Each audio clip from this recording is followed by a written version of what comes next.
Kickin Takin Names podcast. We have here Evan Carmichael and Eddie Pinero. I don't have 10-year goals. I think if you know where you're going to be in 10 years, you're thinking small. Oh, man, that's good. Growth is hard. Success is hard. Entrepreneurship is hard. Building things are hard because the highs are highs, but the lows are lows. And again, that's why I have this fascination with the mindset piece, because it's how do you coach yourself through the times when it's so easy to say, I'm done with this. I'm done. And they want to know, what should I do? I'm trying to find a direction. You're never going to win doing work that you hate. Longer term, we have to make a change somewhere because you will never be great doing work that you hate. Dance before the music plays. It's hard to do things without validation. You can't do anything without it. The best thing you can do for us is go do the work. Go win. Go do the work. The biggest respect that you can pay either of us is not subscribe to our channels or buy the book or whatever. It's go do the work. This is Kickin Takin Names podcast, and we are live today with two very special guests. We have here Evan Carmichael and Eddie Pinero. And I just want to start by saying thank you so much. As someone who's a Believe Nation member and somebody who has been watching Evan for a long time, and Eddie, I just got introduced to your content, but I'm already loving it. I've been sharing it as well. And I just want to say thank you guys so much, because as somebody who is a budding entrepreneur, and I started my entrepreneurial journey at 16, 17, watching videos and learning, and I used to read autobiographies, and it's a huge part of who I've become today. And I just have to say and thank Evan for contributing that to me as a person. So cool, man. Thank you so much, Evan. And so to do a brief intro, Evan is a large entrepreneur. I mean, he's been around in the YouTube space for over a decade now.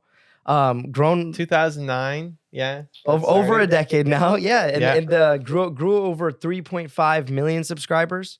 I know the numbers at some point just become more of about the impact. And Eddie, I know that you have over 450,000 subscribers now, and your world within is your channel, correct? Correct. Yep. Right. Awesome. And so just to start off, I mean, I'd love to hear a little bit of a background in case people haven't met you guys, seen you guys, because there's so many people online.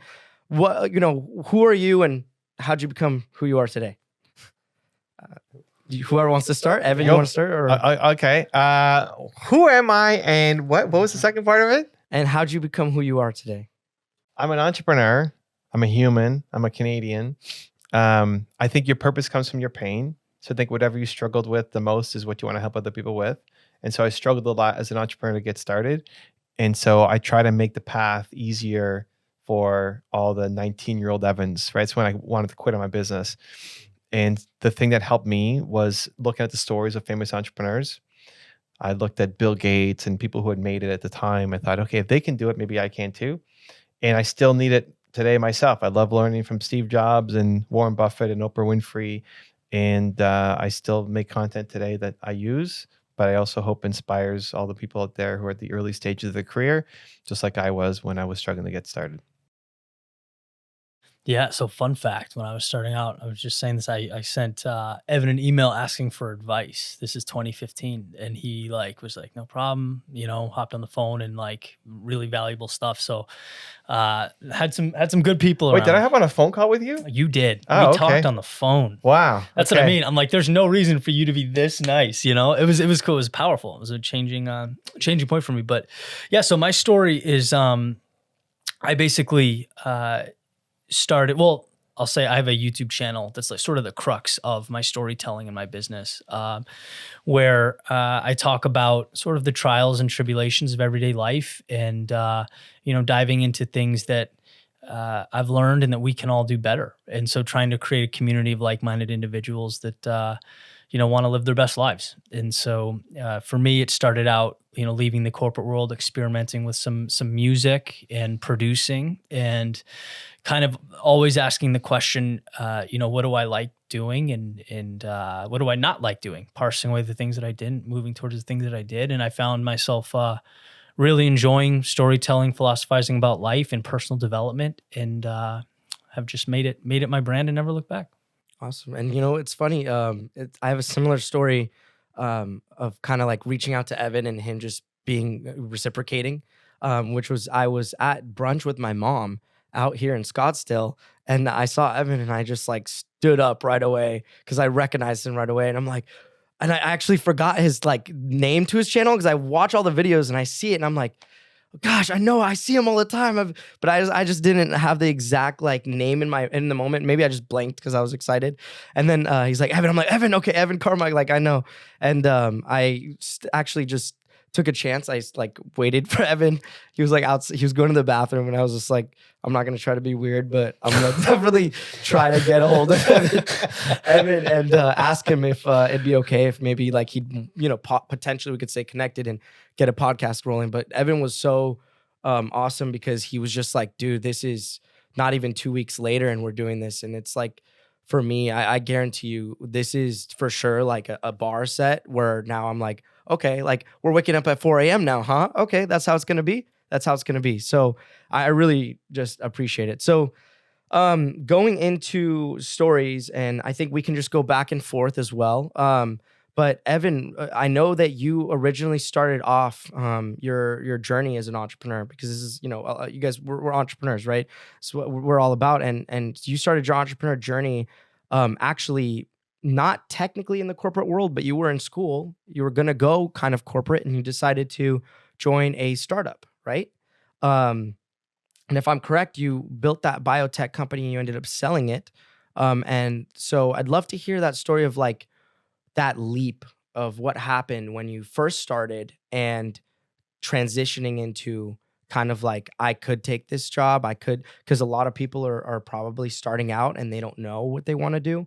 They think like the world is very different today than in the past.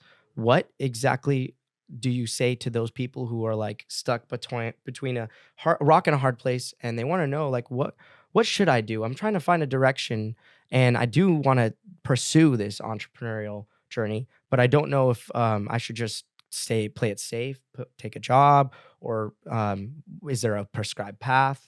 Yeah. What do you say to that? I mean, he's probably got a better like leaving corporate world to start a business than I do. But for me, it was either go. I thought I wanted to be an investment banker. My high school yearbook, like we were going to be in 10 years, like VP at a bank. So that's what I thought I was going to do. It was also a very different world, right? I'm 42 now. That was 19, 18. When you graduate high school? 18, something like that. So it's been a while, it's been a while. Entrepreneurship wasn't a thing that I thought of. Nobody was an entrepreneur. You had to kind of be crazy to be an entrepreneur. And so in university, I had the opportunity to either get my dream job of being an investment banker and flying around the world and making six figures and all this stuff, or being a startup owner.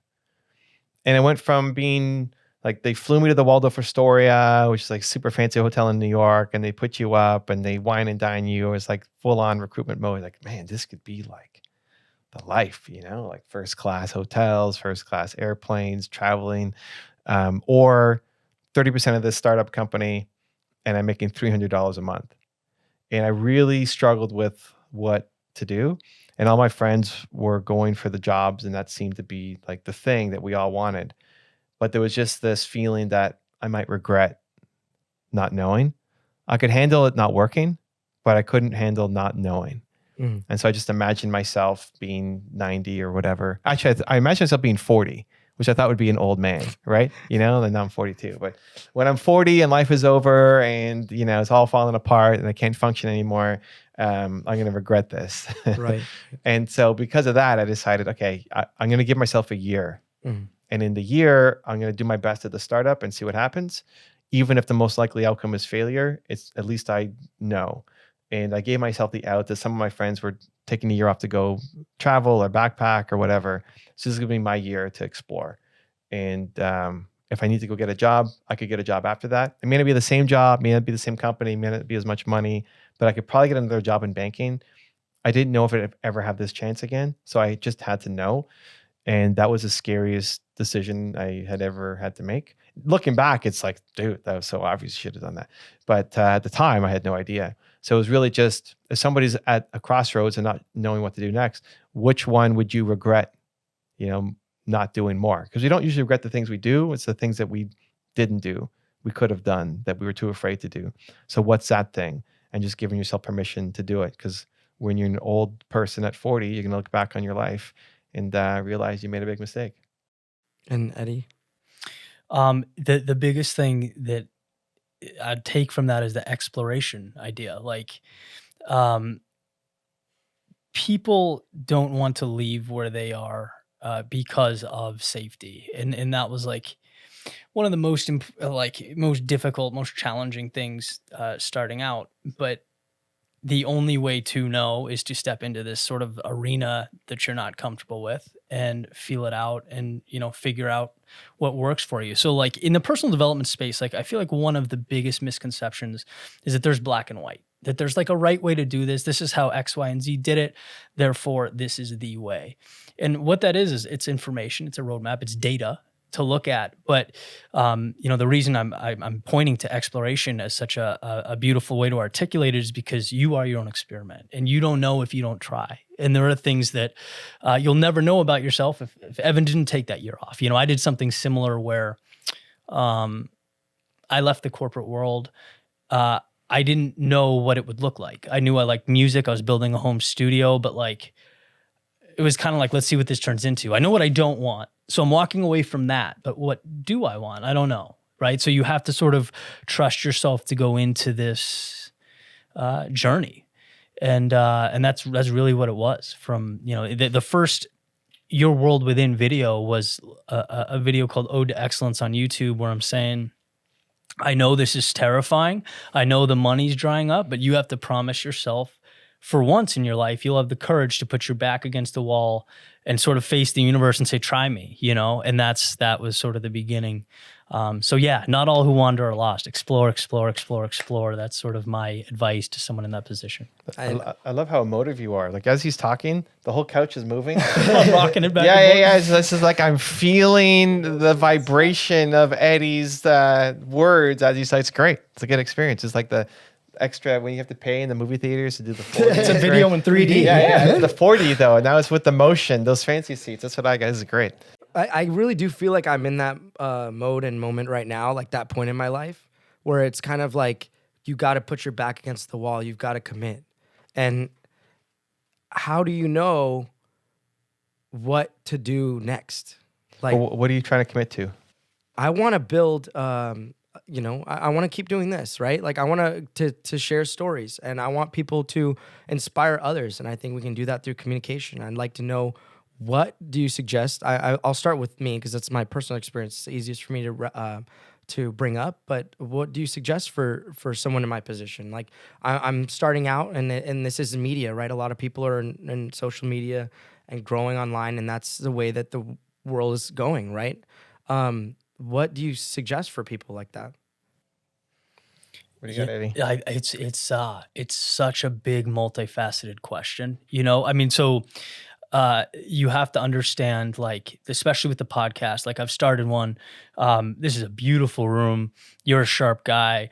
That doesn't mean like things pick up right away, right? So what happens is like you get this blast of adrenaline and everything's new and fun and exciting. And then 3 months go by and you're not Joe Rogan, because no one's Joe Rogan, because it takes a long time to be Joe Rogan. And you sort of hit that valley of despair where you start questioning things.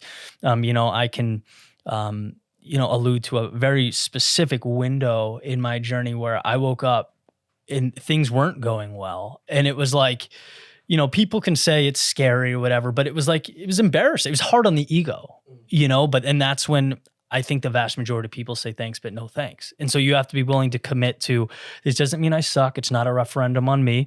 It's an opportunity to look at what's around me and the feedback and just keep getting better. It's a process, and if you commit to that, truly, I think good things are on the other side of it. I think it's less of a how question, more of a why question. Right. Like if you have decided, once you've really decided, then the how, you figure it out, right? Like hang outside more bathrooms and wait for people to... It's a good strategy. You're 1 for 1, man. Exactly. It's 100%, cleanup right here. It's great. But like if you're really dedicated to this, there's a lot of different ways to go at it, and you try all of them because you don't really know what's going to work yet. You can know what works for other people, and those are great things to try on. But is it researching everybody who comes in through Arizona or Phoenix area and saying, hey, you're here. Look at the convention center. What speeches are happening here, and inviting them to come on your show? Are you going to travel to people and go interview them and do podcast mobile studio, right? Use this interview, and anybody who follows me knows who my name is. It might mean something to then say, hey, can you come on my show? We had Evan, right? Or look who follows Eddie, and the same thing. We had Eddie on, right? Or people who follow both of us, we had Eddie and Evan on. Like, it's like extra, you use those names to then go get the other people. Is it the style of questions? What's the theme of the show? Like, Kickin asks taking names. What does that mean? What are the lines of questions? Like, there's a million things that can be improved, and there's no one way to do it. So you attack all of them, and you just see which one. Like, if you had 10 ideas of what you could do, you spend 2 hours on each of them, and then you see what gives you joy and what also is starting to work, right? Like, the fact that I love putting people on. Like, I love, you were kind in the restaurant. You weren't, overbearing or something. I'm trying to enjoy my meal with my friend there too, and you did it respectfully. It's like, okay, I like this guy. Why not give him a shot? See what happens. Thank you. Right? So that worked. It's like that might embolden you to go do it with some other people, right? There's something about you, the style, the approach that got a yes. So you can probably go get more yeses, right? And then you just keep moving your way up through the ladder of people you can have on the show, right? But all the ideas that you have, all of them could work. The challenge for most people is just that you're sitting on a couch and there's lots of potential, but overwhelmed by all the things that you could do. And it's like, just go and do, like, go, make, create, right? Invite more people on. Figure out the questions you want to ask. Watch Rogan and Ferris or whoever to get better at the questions. Watch your own content back. Like, how many episodes have you done? So should be about 8. Okay, perfect. It's like, watch the first 8. You've probably already grown a lot in the first 8, right? And you'll grow a lot more in the next 80. And that actually brings me to something you said, which was that it took you 300 or 350 YouTube videos before you weren't like you were actually able to watch your videos comfortably. Like, how do you deal with that imposter syndrome? I'm sure you guys are both in media, right? How do you deal with that? Hey, we're talking in the car on the way over. Yeah. How do you deal with it, Eddie? Well, it's something that, so if your present state is here and you're ambitious and looking at the next goal, there's always something bigger than you ahead. So definitionally, you'll always feel like an imposter, and it to some extent. And the reality is, that it's healthy. It means you're moving into something bigger than you. That's like my YouTube channel. It's been almost a decade, and like, I was able to sustain myself for a lot of it, but I wouldn't say it was a successful channel until like 2 years ago. Right? That's the thing. Like, a lot of people don't think about. So yeah, it's imposter syndrome is good because it means you're pushing yourself out of the now and into a future state. Yeah, I think at the beginning you just need to expect to suck.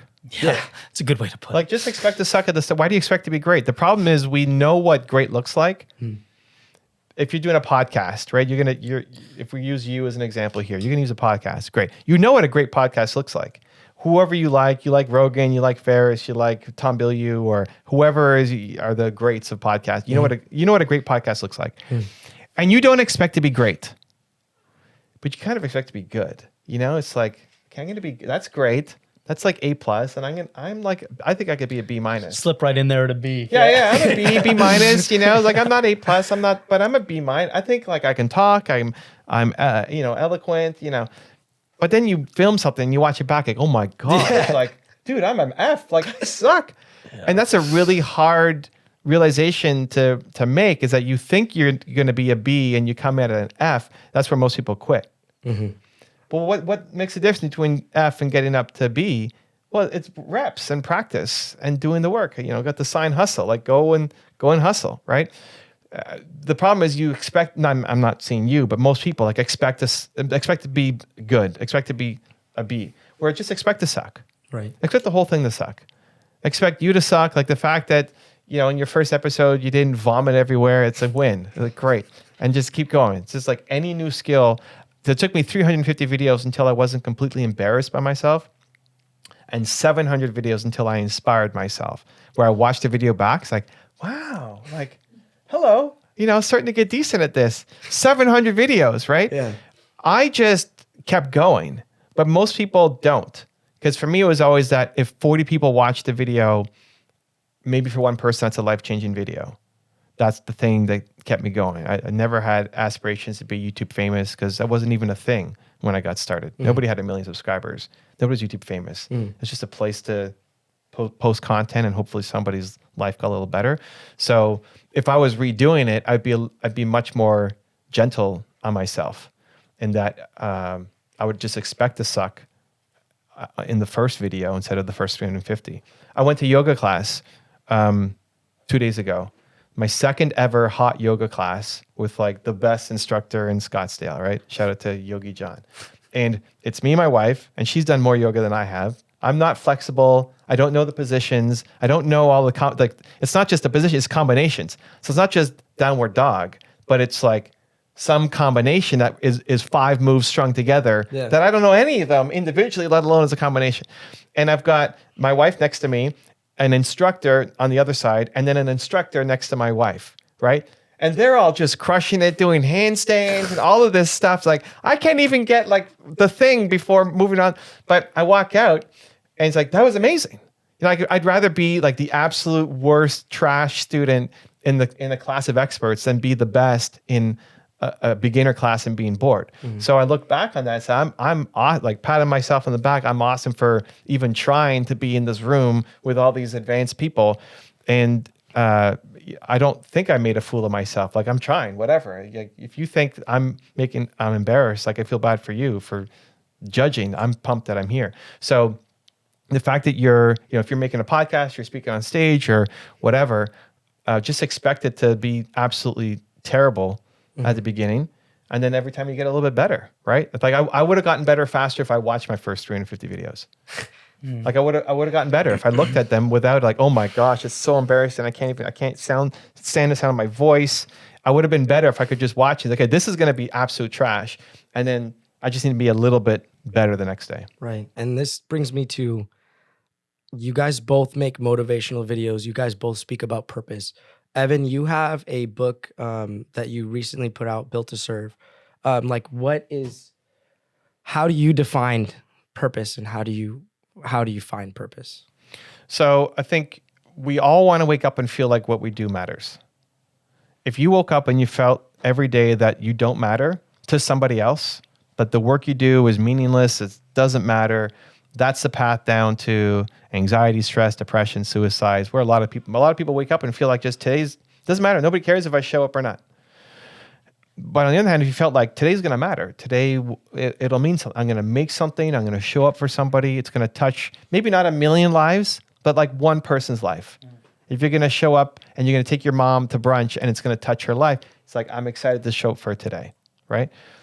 And so we all want to feel like the work that we do matters. The people we'll love helping the most are the people who currently are who we used to be.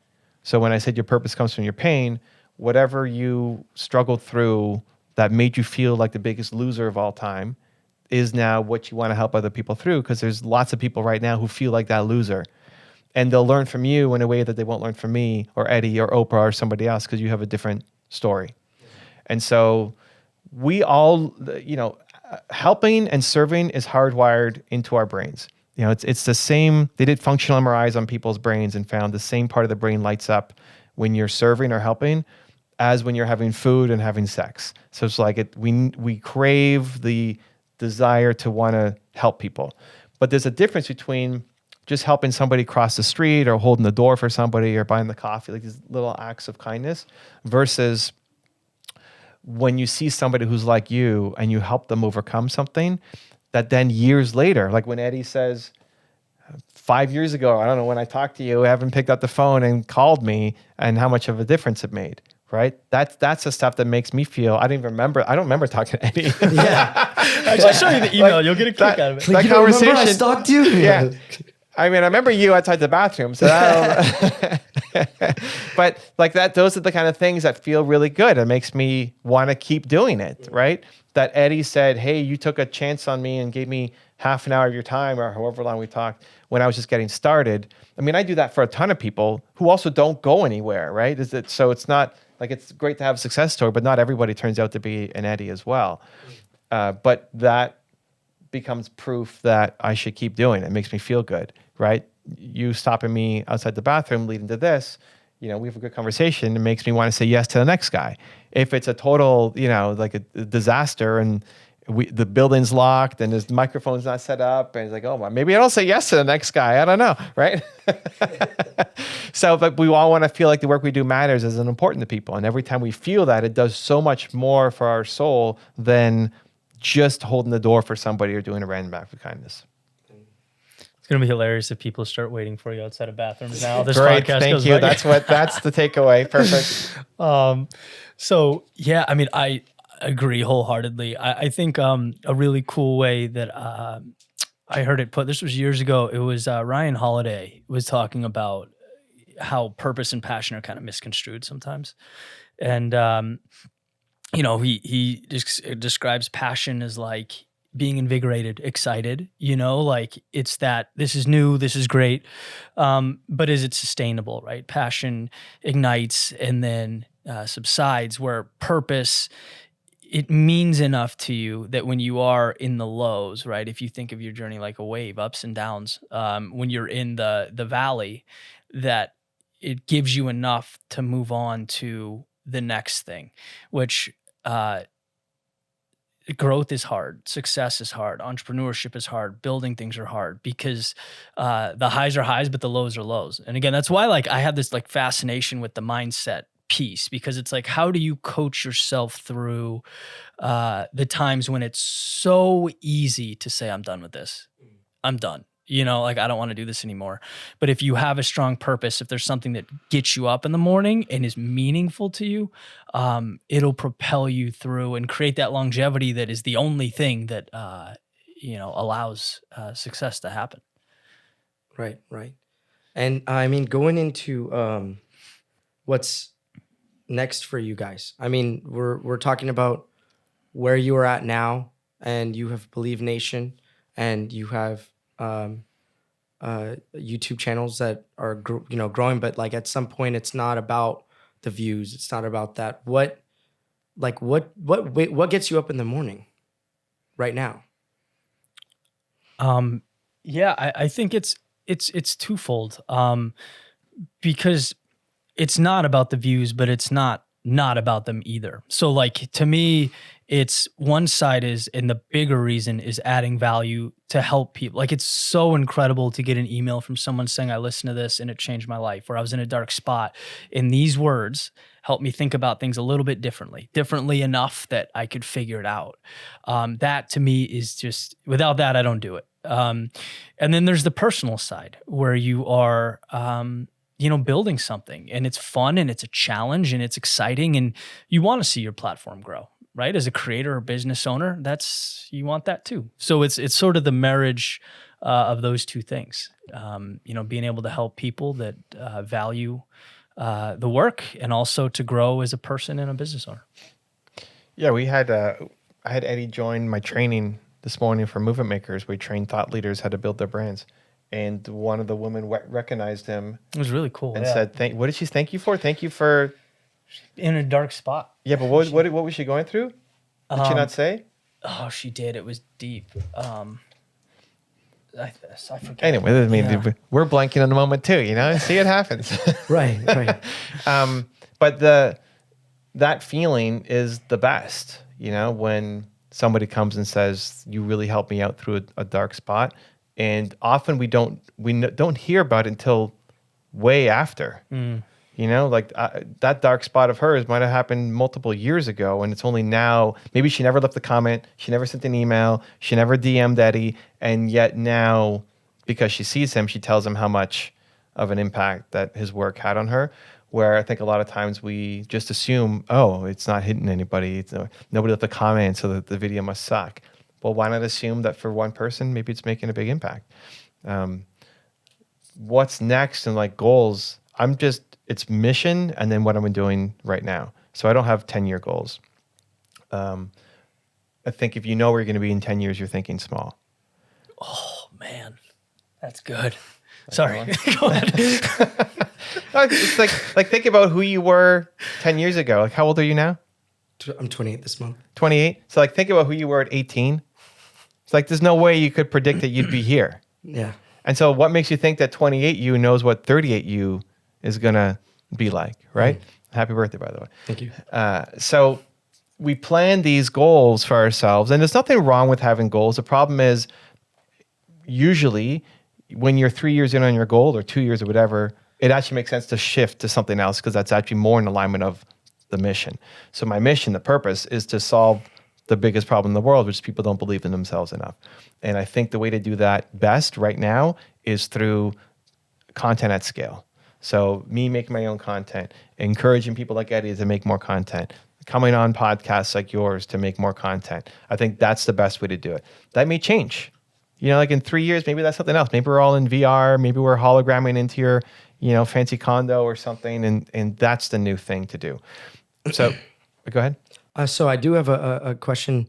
So your YouTube series is pretty big for the top 10 rules, top 10 tips for success. What are your top 10 tips? What are Evan Carmichael's top 10 tips for success? I don't know if I have 10. That might take me a while. Let me start with 3 and then we'll see where we go from there. Sure. I think the starting point is belief. Like whether you believe you can or you can't, you're right.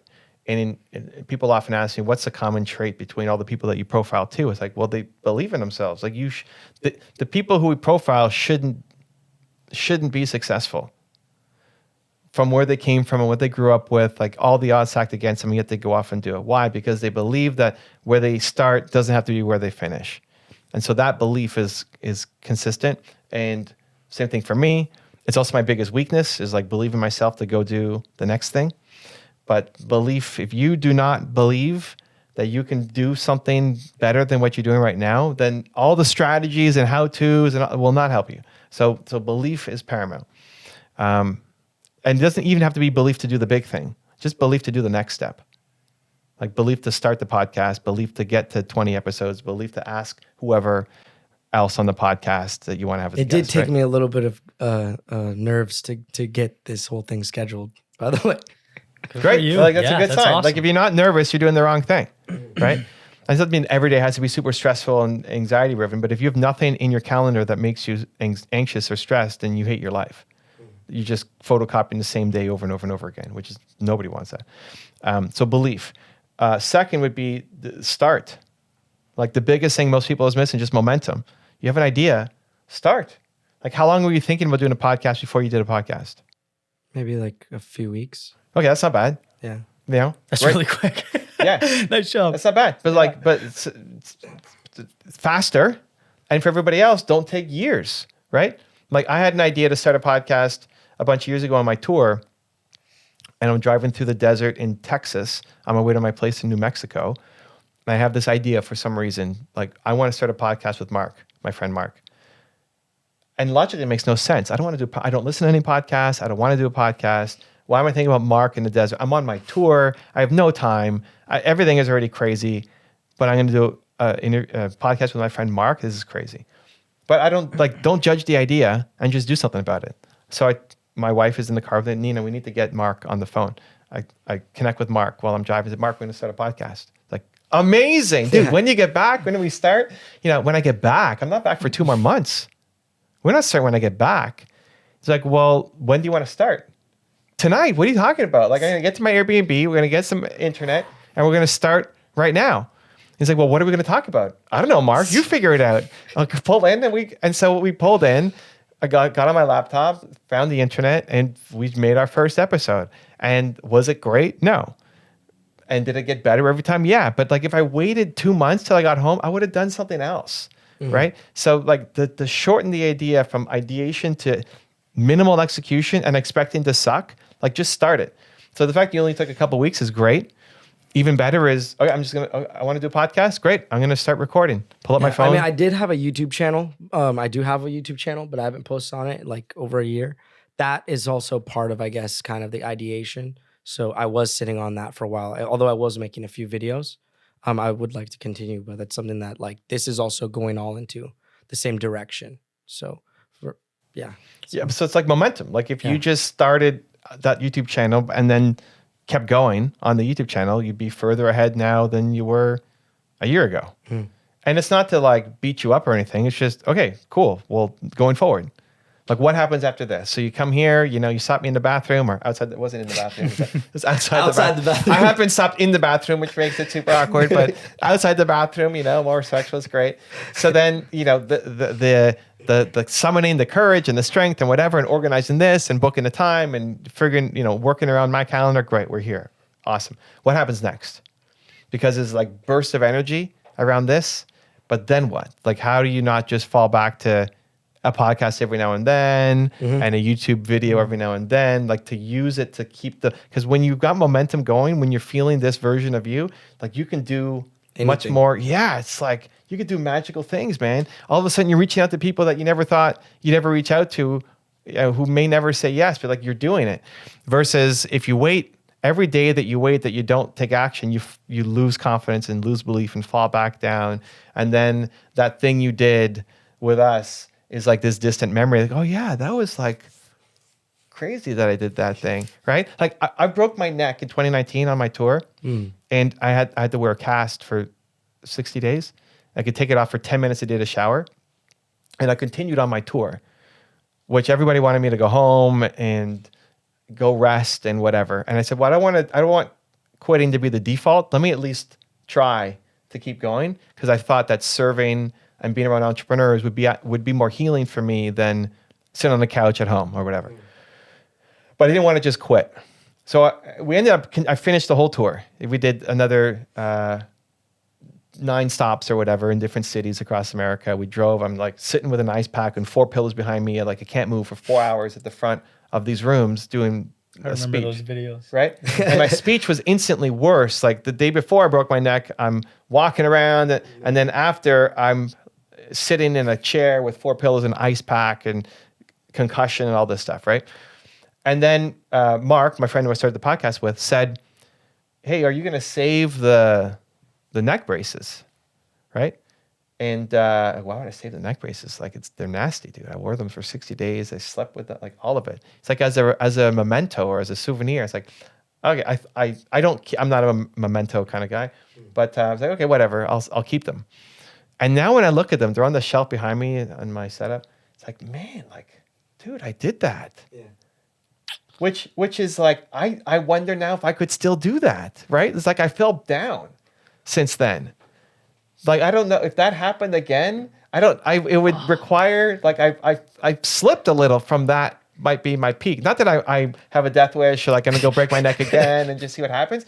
But like, that's what we need to fight against, is that you have these moments and you don't want to then just slip so far that was some crazy thing you did in the past. Like the bands who just play their music from 30 years ago instead of like creating the new, right? So I don't want that to be, for a while, I didn't even talk about that story because I don't want that to just be the thing. I just keep talking about something that happened to me 3 years ago or 4 years ago now, right? So you have these moments, okay, what are you going to do about it now to continue to build the momentum? So that Eddie and Evan is like a good launching pad, but it's nowhere close to the highlight of what you go off and create.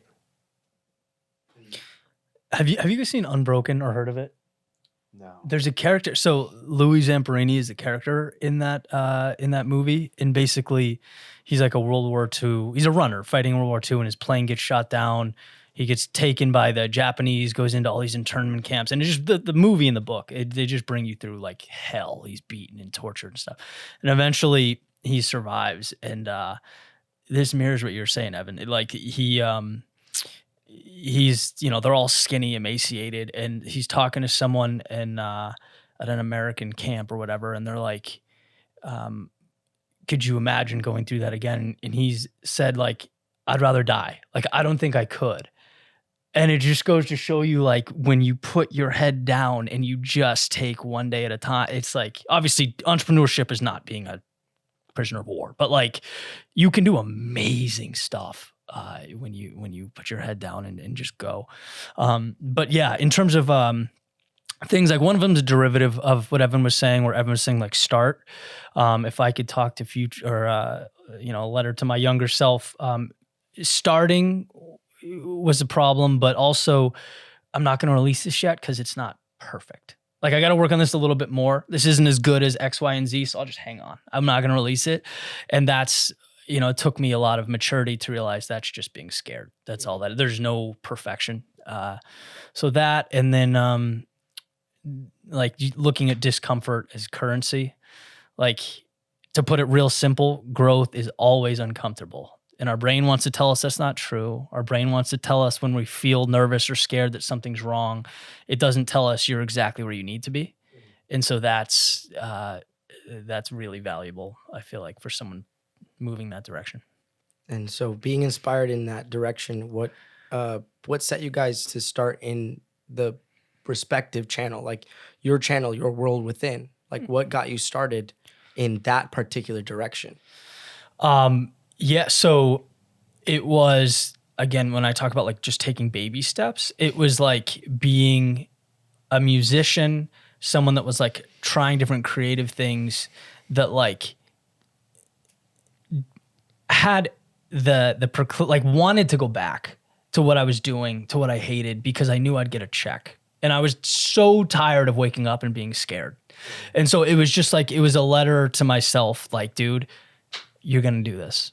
Right. And then realizing, one, I loved making it. And two, people were reaching out saying, you have no idea how much this helped me.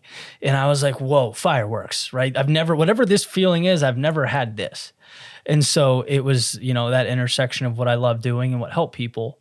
And so it was then just dialing in on that. And like, it started out just YouTube and like once a week, sharing different thoughts.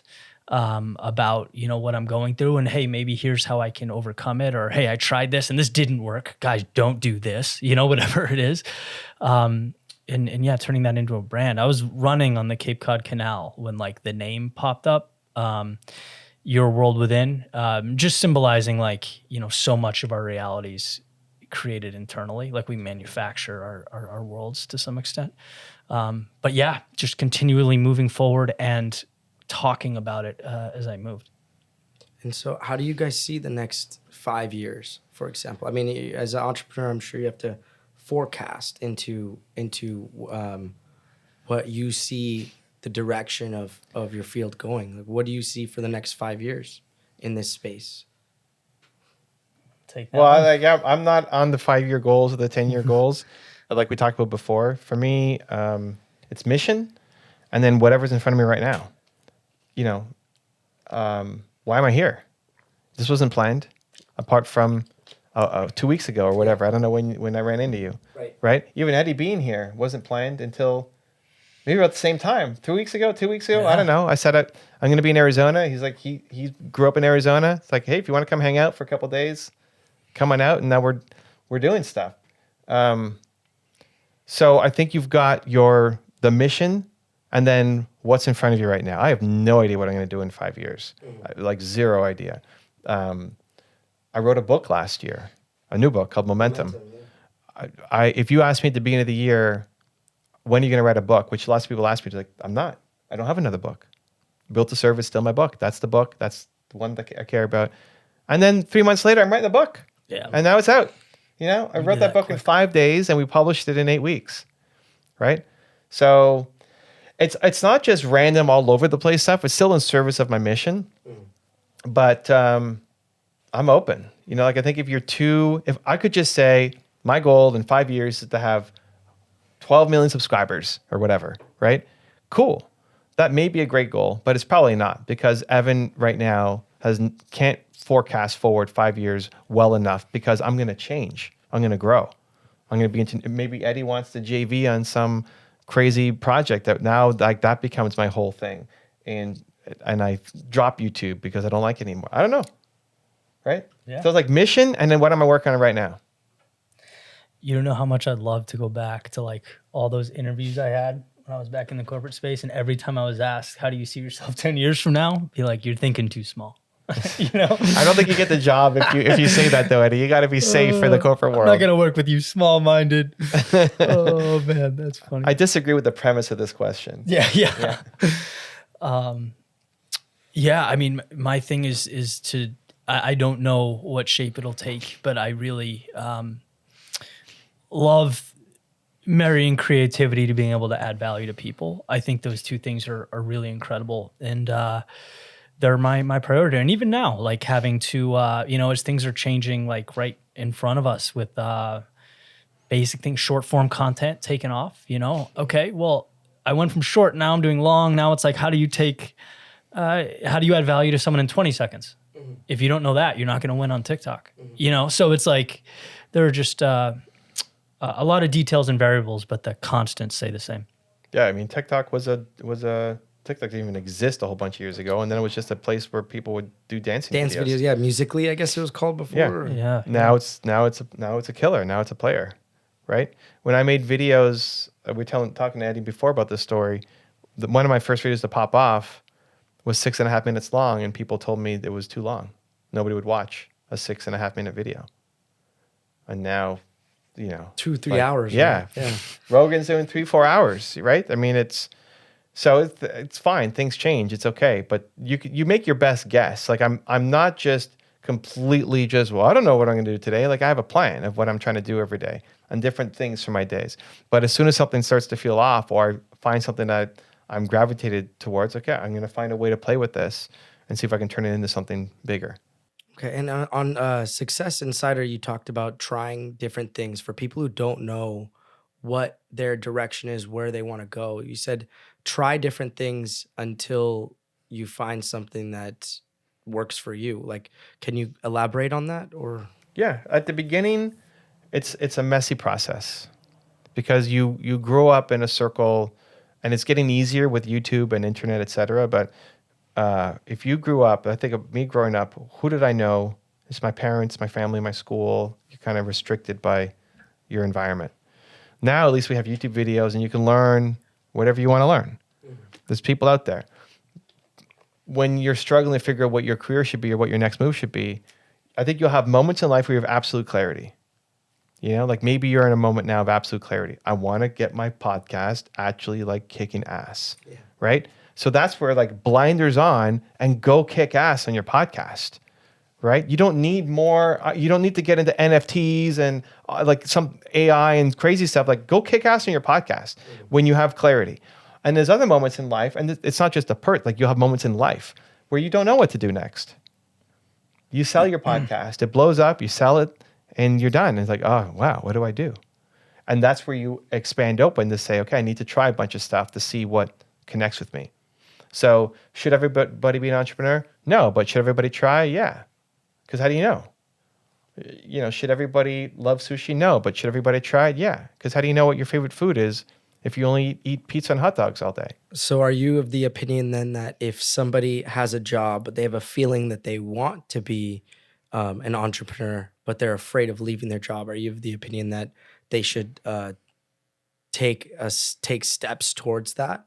And if you have a feeling for something, try it and just see and expect to suck, but at least you tried and you can see, do you want to go off and do it again? You had a feeling in the coffee shop to come and ask me to connect. If you didn't follow the feeling, that would have been it. Like I would have my breakfast with Joe and then ciao and off, right? And I may never see you again. You had the feeling, you followed it, and it may not always be good. Like maybe I'm an ass. Maybe you're like, dude, get out of my face. You're weird, stalking me out of the bathroom, right? Like maybe, like you don't know. Right. You don't know what would happen. But you have a feeling and you have to follow the feeling, because otherwise you teach yourself that the things that come to you are not great. Because if every time you get an idea and you don't follow through, you're teaching yourself that your ideas suck. Versus, I have an idea, I'm going to give it a shot. That's a great identity to start to build. It doesn't mean go mortgage your home to go start a podcast studio. Right. Like expect to suck and find the smallest possible thing to just go and get started. So somebody who's working a corporate job that hates their life, okay, you're never going to win doing work that you hate. So longer term, something has to change. It doesn't mean go like take a flamethrower to your boss's office or something now. Like you need the money, you need cool. Awesome. But longer term, like we have to make a change somewhere, because you will never be great doing work that you hate. You're never going to make the money. You're never going to be happy if you're doing work you hate every day. So how are you going to get out of that hole that you're in? Is it going to be somebody else telling you what you should do with your life? That's going to be like, you have ideas for it'd be cool if I could do this. Okay, go give it a shot. Try it. See if you liked it. Your first podcast sucked. Cool. And you get better. Like, you're better at 8 episodes in than I was at like 300 episodes in, right? So, but you try. And so I think if you have the feeling, you want to teach yourself that you come up with great ideas and they're worth at least giving a shot to.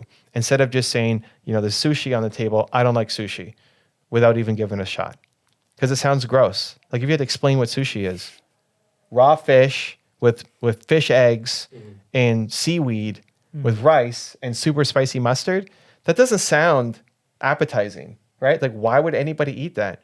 But then you eat it. No, I like sushi, I don't know you guys, but you don't know until you try it. So, like, you're judging things before you're trying it. And especially when it's yourself, you're judging your ideas before you even try it. You're building the belief that your ideas suck and that you suck, and then you stay stuck. And so I at least, encourage myself to try to flip that I have ideas, that saying yes to you. Okay, let's go. I'm not going to judge it. Let's go do it. And for me, it was more of a reach out. And if you at least fail, you don't regret it. Because if I wouldn't have tried, I would have regretted it.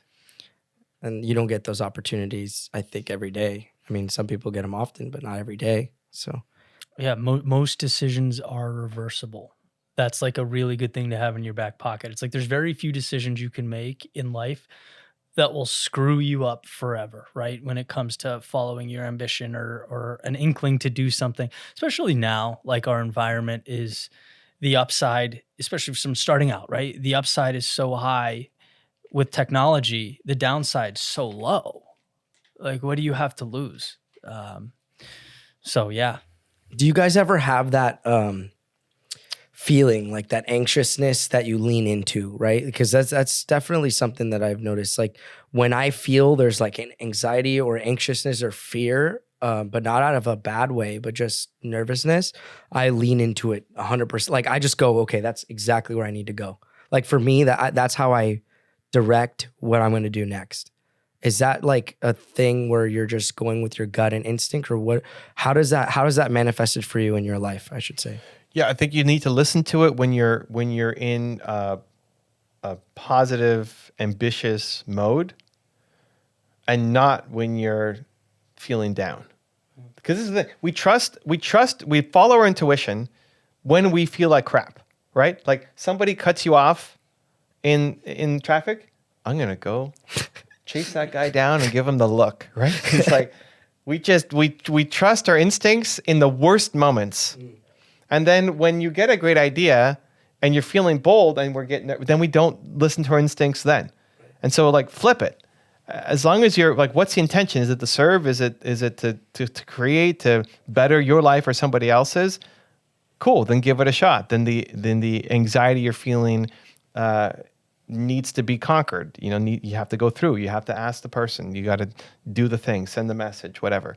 And just in those little moments when you don't feel the best, like, okay, maybe that's a time to pause and breathe, right? Like, somebody cuts you off in traffic, pause, breathe. Somebody sends you a nasty email, a client fires you, your boss tells you you're ugly, I don't know, whatever.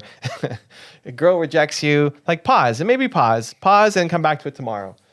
The other things, that pause actually, because the pause dilutes the power that it has. When you're feeling bold, you don't want to dilute the power. If you paused and said, I'll talk to Evan tomorrow, maybe I say yes on a DM, but it's better to talk to me when I'm right there, right? So there's a moment that's created, and you want to follow that. So as long as you're feeling, in service and bold and creation mode, then the ideas that come to you, trust them and go do something about it. The anxiety is a great tool to say, I'm just scared because something big's about to happen. Yeah, same message, different angle. I was writing about this on the plane the other day, like that feeling, because a lot of times when you're misaligned with something, like, you have a fear and anxiety, knowing that you're not in the right place feels very similar to that fear and anxiety you have when you know you're doing the exact right or like you are doing the right thing. You're just nervous because growth is tough. And so the question in that moment is, if I don't do this 2 weeks from now, will I be sad about it? You know, that's a question I've learned to ask myself. And like, if no, not at all, then maybe it's a misalignment thing. But most of the time, in my experience, it's not misalignment. It's just the nerves that come with doing the tough thing, you know? One of the things I write about in Momentum that's really helped me is believe that great things come to me. Believe that great ideas flow through me. Just believe that great ideas flow through you. Because what it does is it shortcuts the brain. Because doing that, or even the other one I suggested, it's like you need your brain to then trick you into doing it, right? Where you're scared, you say, well, will I regret this? Or you're scared, you say, well, am I in service mode? You have to use your brain to then get you into action. Whereas most of the time, we're just playing small by default. Like your subconscious just keeps you playing small by default. So you're saying mitigate that conversation. Yeah, it's like not even a idea, I'm going to do it. Yeah, I like that. Idea to action. So just believe that great, and it sounds very egotistical, but okay, yeah, great ideas flow through me. So because I thought of it, therefore it's great, and so I'm going to go off and do it. And that's led me to do a lot more courageous things than I would have otherwise. And my kind of motto now at this point is just like go towards anything that is making me feel nervous, anxious, fear. I just want to go towards it now. And it's like, and I have, I guess my small story is that I spent a lot of time playing small when I felt like I had more to offer to the world. But I sat and I thought and I thought and I thought, and it didn't take me anywhere. And now I want to minimize the thinking. I don't want to think. I want to do. I want to move. I want to fly places. I want to go places. I want to engage with people. Okay, so you're sitting with us here now. Like, what's the next thing that you have to do? What's the bold idea coming through you? Like for the podcast? Sure. Well, definitely it's thinking about the next guest. Like who do you guys suggest as the next guest? No, who are you going to reach out to for the next guest? Who are your next 10 guests, or what's your next plan of action? My next 10? Well, I mean, I definitely want to get, I was planning on getting Eric Anders, who's a UFC fighter, and he was on Joe Rogan's podcast. He moved recently, but I was training at the same place as him. So, I would do like kickboxing and stuff. And so what would the most bold version of you do to grow your podcast right now? The most bold version of me would find the best way to connect to somebody that you guys may know and see if they would be open to also being on the podcast. Because I think that through connections, like anything is possible. So then that becomes the homework. Like when we're done, go home and you start reaching out to 200 people who follow us on Instagram, and you send them a message. Hey, I just had Eddie or I just had Evan on the show. I love your message about yada, yada, yada. Love to invite you on the show. Like today. Yeah. Because tomorrow the energy is already like half there. And then by the next day, you're in like 5%. The boldness dissipates. So while you're in the moment and you come with the idea, tomorrow your brain's going to kick in and say, what am I going to say? You know, that's a good idea, but what am I going to say? I need to research all these people first before I do it. And then I guess I should, like, what am I going to wear? I mean, I need to have my outfit on, and like my hair's not done yet, and I should probably shave this part a little more. And then you don't do it. And then the next day it's like, I can't do that. That's stupid. And then it's gone. It's like, dude, just pick up the phone, start recording videos and send while you're feeling bold, because that's the energy that's going to get you yeses. Okay, so I have a good question for you guys I saved. Let's say that it's the end of your life and everything, all of your online, all your impact has been erased, but you can walk away with 3 truths. What would those be? Let's go, Eddie. 3 truths. 3 truths. So I'm starting fresh. You're saying blank slate, and there's 3 pieces of wisdom. Okay. First one. This is the little snapshot I gave to you earlier, Evan. Dance before the music plays. It's hard to do things without validation. You can't do anything without it.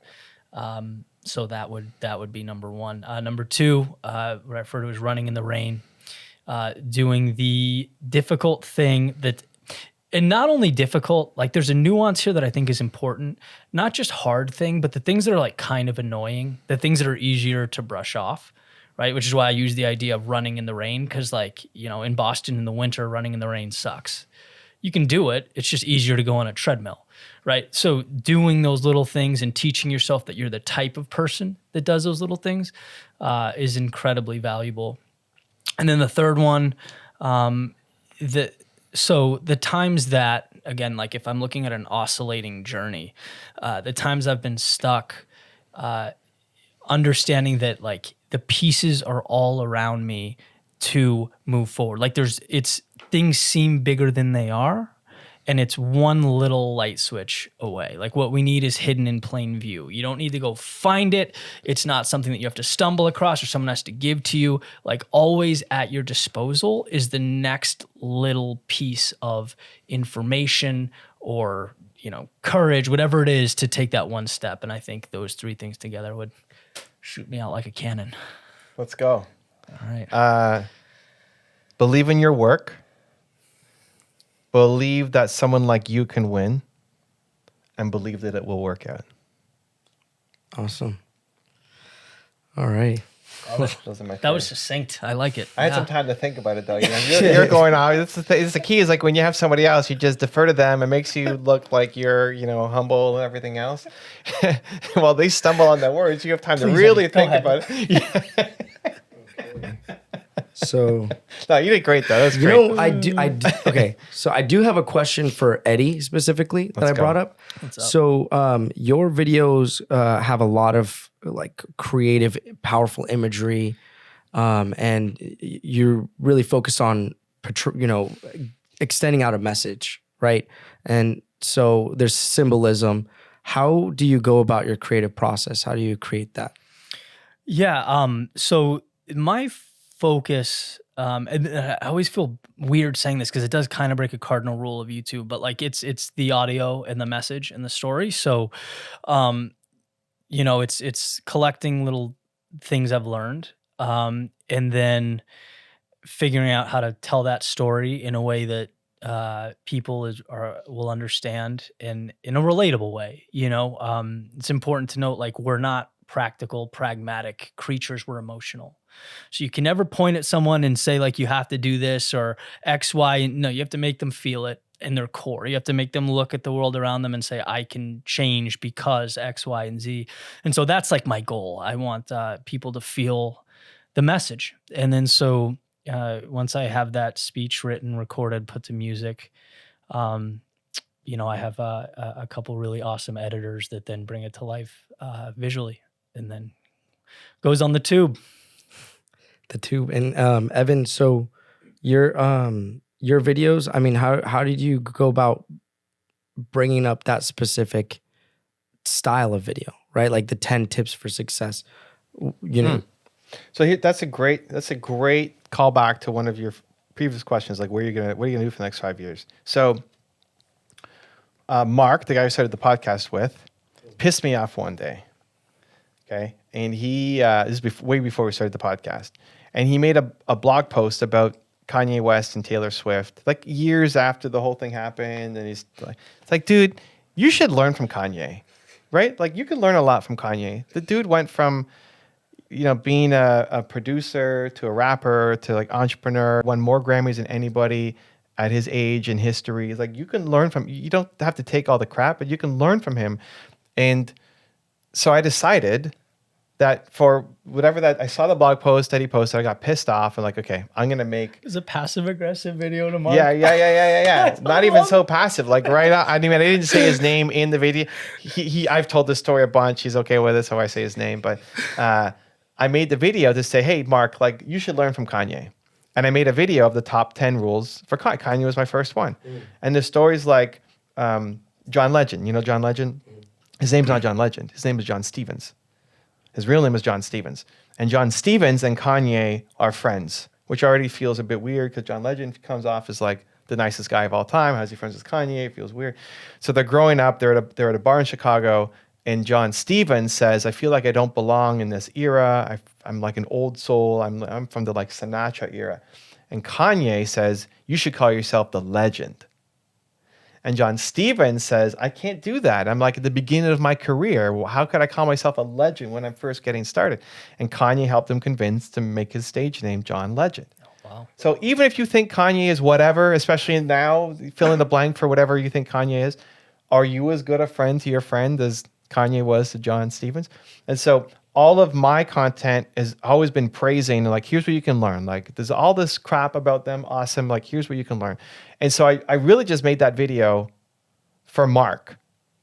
And I thought my audience might like it, whatever, but it took way too long to make it. And I never had an intention of making it a series. I thought the video would tank. It doesn't matter. Just to show my friend Mark, you watch this video, Mark, and you learn something from Kanye. Like, it was worth it just for the story, right?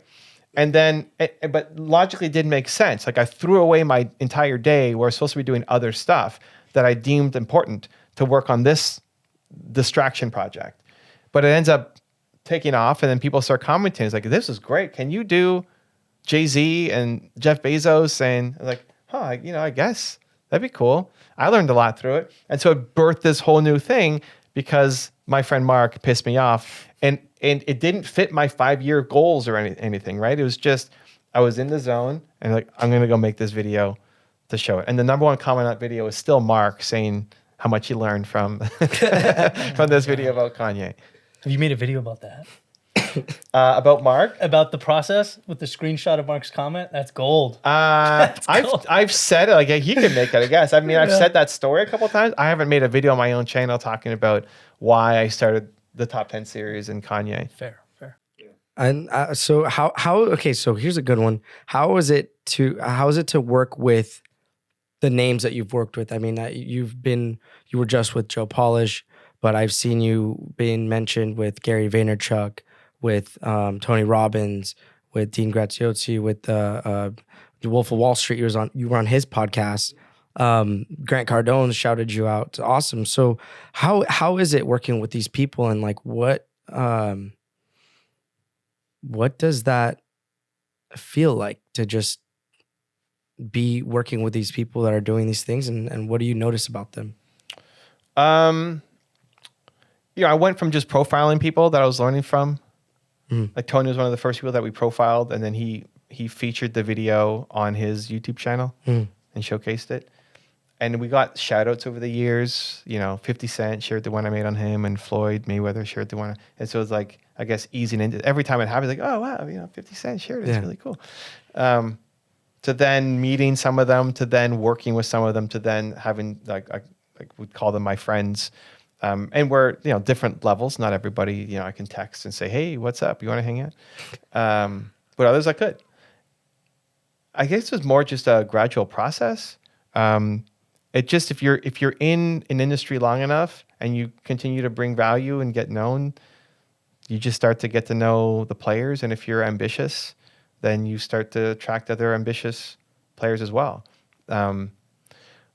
Every time I'm around them and we hang out, we just came back from Napa, and Brendan Burchard collects like 40 of his friends in the influencer world. He's been doing it this is our 3rd year doing it. And we just sit around the table for 3 days, and everybody gets time to just share what's going on. And it's just, as you get more ambitious, I guess, it's harder and harder to find equally ambitious people. So it's great to hang around them to also remind you, it's like, man, what am I doing? Like, every time I hang out with Grant, it's like, I should 10X, right? Like, where's my 10X? Why am I not 10X? I actually went to his conference, and it was like the most fun thing, but shameless plug. I actually went partying so hard. I probably missed like the first 2 speakers on like the 3rd day.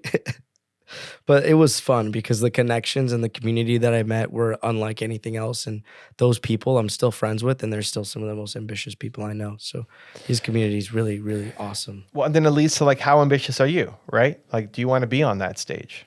Yeah. Like, how do you get to that stage, right? Where most people don't. They're just, oh, that was a really good event and I learned something and I grew my business, versus I'm really going to go and like push it hard to be on that stage next time. Believe it or not, my first dream as a kid, my first dream job, I still remember, was to be a motivational speaker. It's like what my dream was. Like I naturally just 5 years old, 6 years old, I said, I want to be a motivational speaker. I want to be, and I used to practice and I used to give motivational speeches at the gym to random people. So what stopped?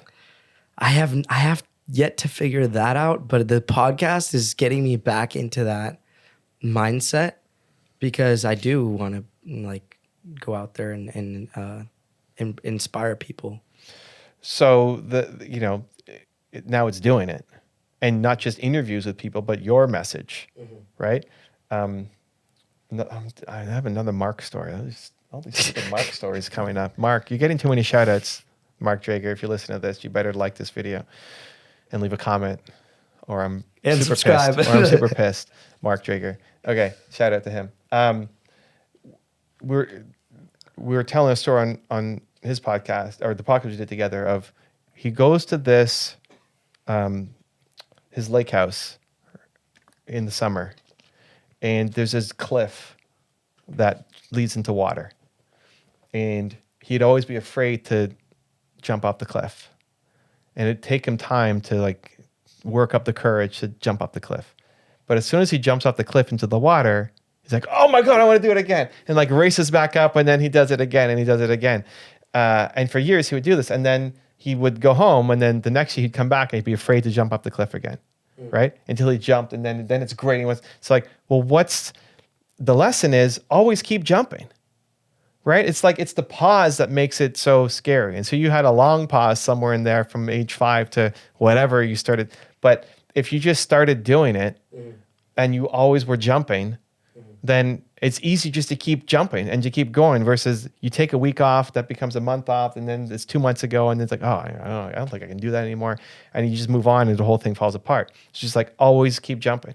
So if you want to be a speaker, then the best thing to do is like book it, whether it's here or somewhere else, like book a time to give your speeches.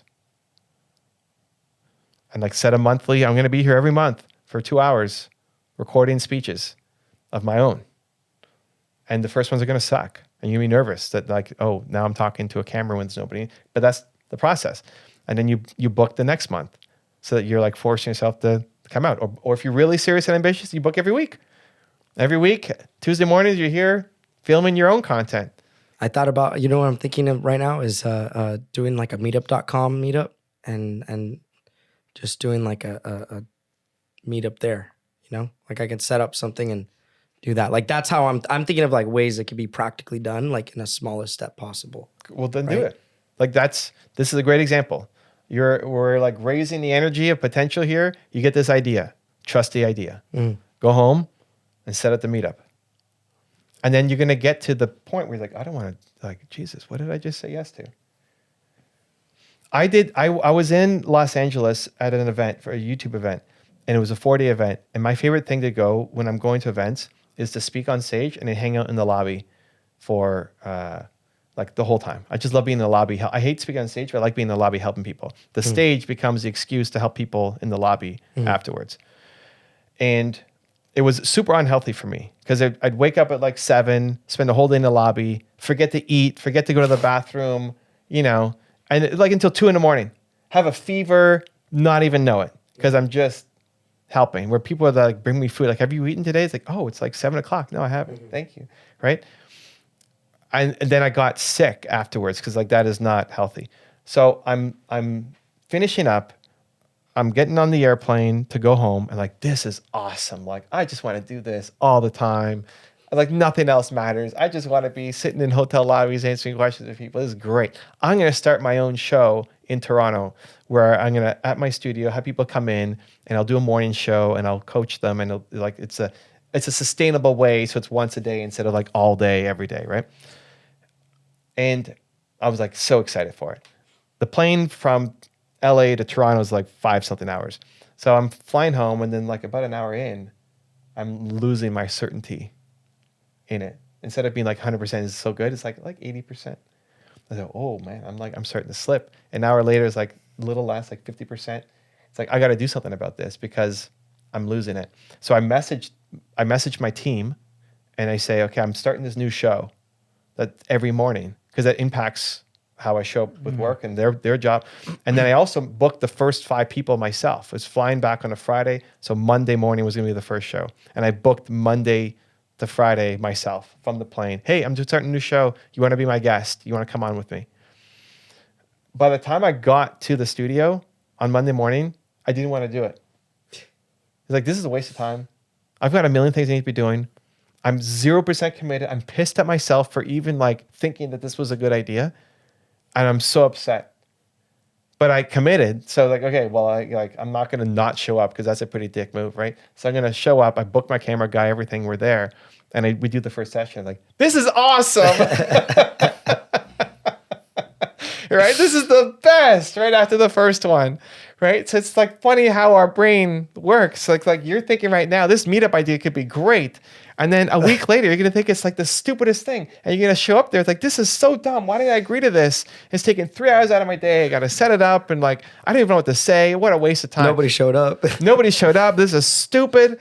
And then it's like, nah. And you do it. It's like, this is great. So it's like, always keep jumping. So you get that idea. You plan the next one. You from the powerful energy, you plan your next move. So I asked you, like, what would the most bold version if you do? Because this is the time to start planning, not when you wake up tomorrow and you're tired and whatever else. My dad actually says the same thing. He says you have good times and you have bad times. And he said when you're having a good time, you need to, and you're having momentum, you need to go 150 million% in that time. And he says when you're having a tough time, you need to like slow down and you have to relax, you have to minimize, you have to hunker down for the next good time, and you have to plan and prepare and get ready for the next good time, because you're going to have another good time and you need to be able to go 1,000,000% until that time is up. So I don't know if I said it exactly 100% right. You can have your dad as the next guest on the podcast. Yeah, It's bring like, him on. you get number 10. Let's go. Yeah, actually should get him on. I've had a lot of people say that to me.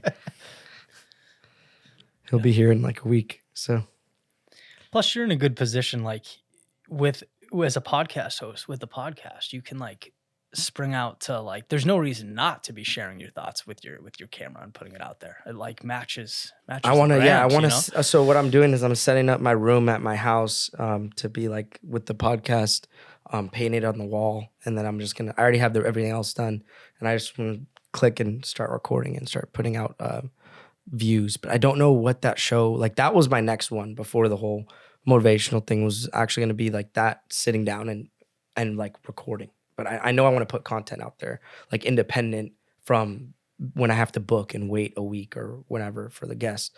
So I'm thinking like what's going to be relevant or what's going to be promotional or helpful in that direction. Like what would that be? And I'm still trying to figure that out. But I know I have to just get. Just start, man. Just start. I mean, like, think about homework now, right? What have we talked about? Well, you got to reach out to 100 people who follow us and send them messages to invite them on the show. Mm-hmm. Set up the meetup time for you to come out and start your speaking thing. Invite your dad as a podcast. Like, you can message him tonight. You go home, say, hey, Dad, come be a guest on my podcast. A pod, what? You're going to book. It's going to be great. I'm going to interview you. You're coming.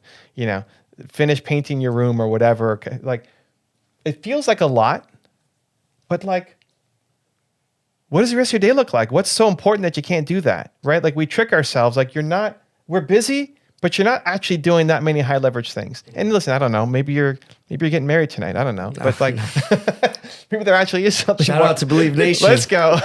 Still single. Maybe there is something actually more valuable. But a lot of times the stuff in our calendar is actually not that important. It's not actually moving the needle. Like, the things that you should be doing to actually grow your brand that you just came up with today versus what you are going to do, you have time. Mm-hmm. Of course, yeah.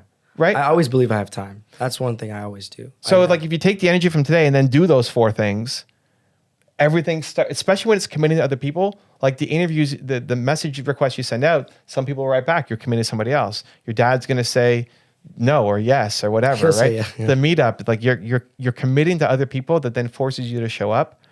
And that's the energy that you want to stay in to start creating some amazing things, because this has been in you since 5 years old. And now it's time to actually birth it. Yeah. And I see this as today is the first day for the rest of my life, or first day of the rest of my life. So Love it. I think we're close to the time. And so I want to thank you both for being on. And just, I'm just such a, like, I'm so inspired right now. Like, and I just such a huge believer of everything you guys do. And if you guys want to use me as a testimony of like, you guys actually are what you actually practice what you preach and show up for people that you're supporting, then like, that's cool. Cause I would love to tell people that. The best thing you can do for us is go do the work. Go win. Yeah, like go do the work. Like the biggest respect that you can pay either of us is not subscribe to our channels or buy the book or whatever. It's like go do the work, right? Because and for anybody who's trying to get a mentor kind of relationship, that's the best thing you can do for the mentor is not buy their thing. It's go do the work, because that's the greatest respect. Like if I see you next year in Phoenix and you said, "Hey Evan, like I bought your book, it's great." It's like, cool. How's the meetup and the podcast going? He's like, "Oh, I'm thinking about it."